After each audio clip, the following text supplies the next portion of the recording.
Hello there, ladies and gentlemen, Sigval here, welcome back to another video. As you might be aware if you have been watching my channel for a bit, it's kind of a tradition that every single time we have a new soul raid, I kind of give it a rating, not necessarily a number rating, but I talk about the positives, the negatives, and if it's a good soul raid or not that got introduced to the game.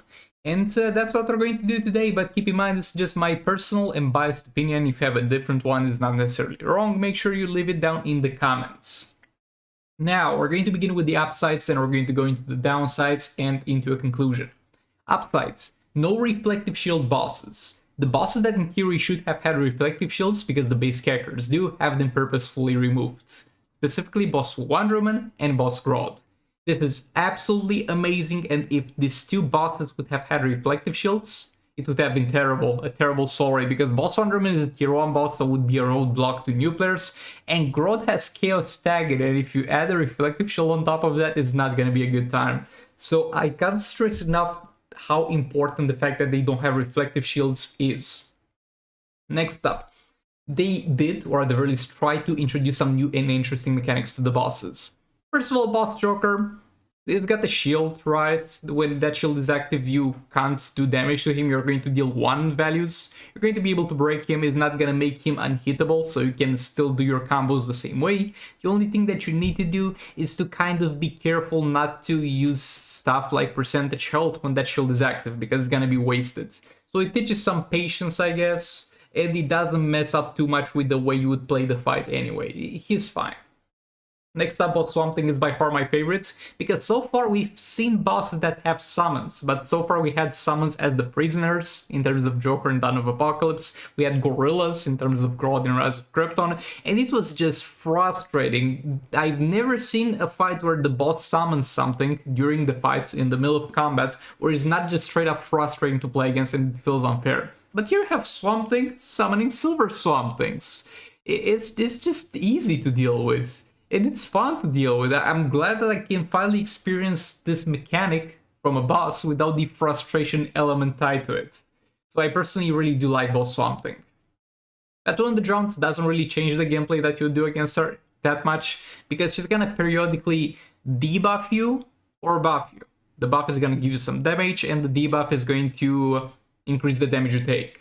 And you can play around this because they come in order, so you can tank your damage dealer when you're going to have an incoming debuff, and then tag your damage dealer when you're going to have an incoming buff.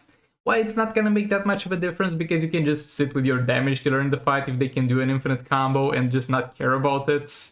And at best, you're going to have a bit of a better time. And at worst, it's not going to be too much at worst, because usually your damage dealer is likely to die if they get caught and hit anyway, so a bit of more damage taken debuffs is not the worst thing in the world. Which is fine. Next up, Boss Joker, Boss Batman Laughs, is going to have a mechanic where you are going to have 2 sides of Joker. And I really like the fact that they actually did the transformation and non-transformation sides. That was a pretty decent idea.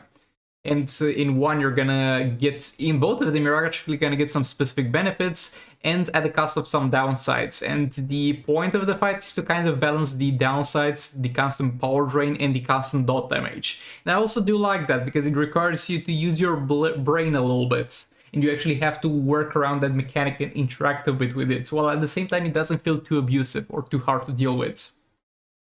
And the last boss being the Robin King.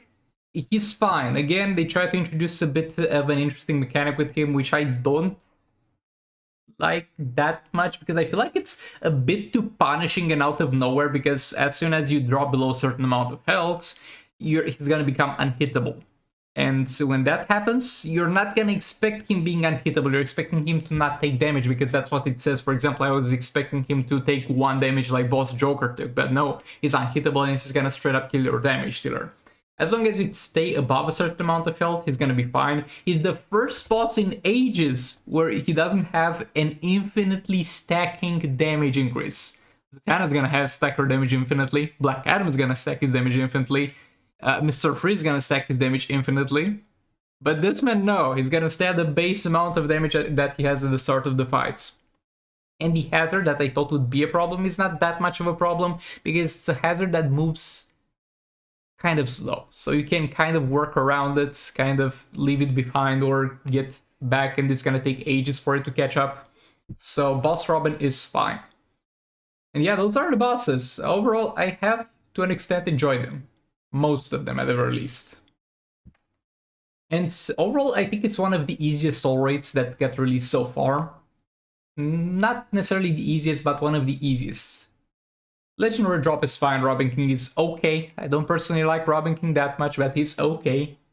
And so far, all the artifacts that are pay to win, which means the artifacts that are not free to get, you do in theory have a chance to drop them, but it's too low to actually count it, don't seem to be that necessary or mandatory. They're for sure not mandatory to pass the soul rate, and they don't seem to be that useful in general, so you don't really have to pay money to get the full experience out of this.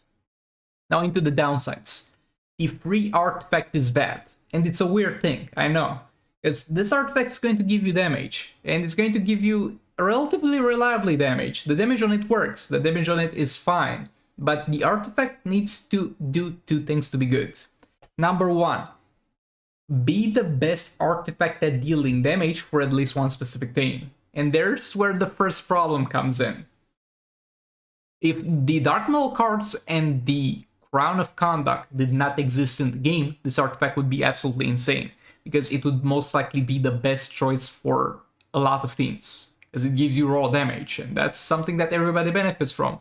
But since those two artifacts exist, in terms of the damage you get is simply a worse version of the other two artifacts, and at that point you would have absolutely no reason to ever use it.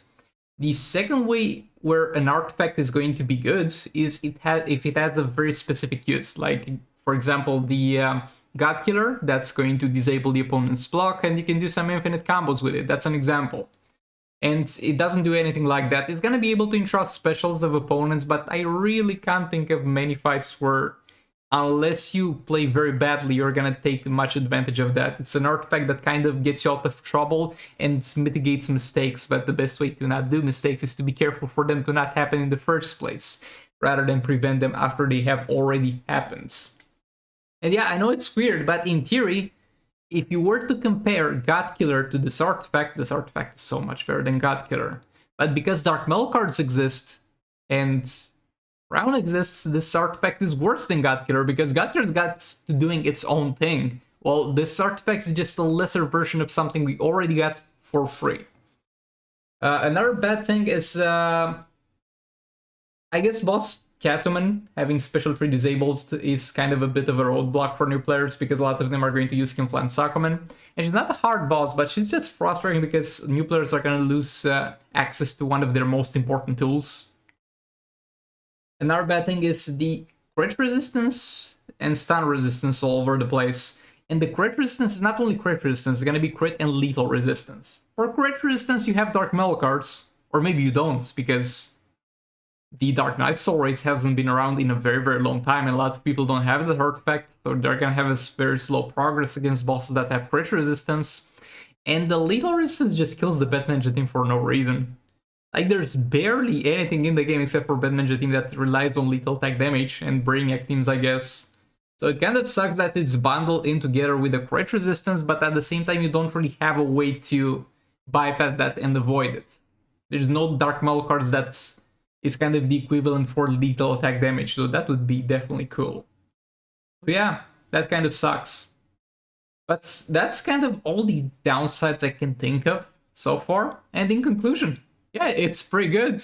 It's decent soul raid as far as I'm aware. It's definitely in the, let's say, upper half if we were to rank all the soul raids. But all that being said, thanks so much for watching. Again, let me know in the comments what's your opinion on this soul raid, and if you enjoyed it, if you liked it, if you had a good time, or if not, subscribe for more content like this. I'll see you all in the next one. Goodbye!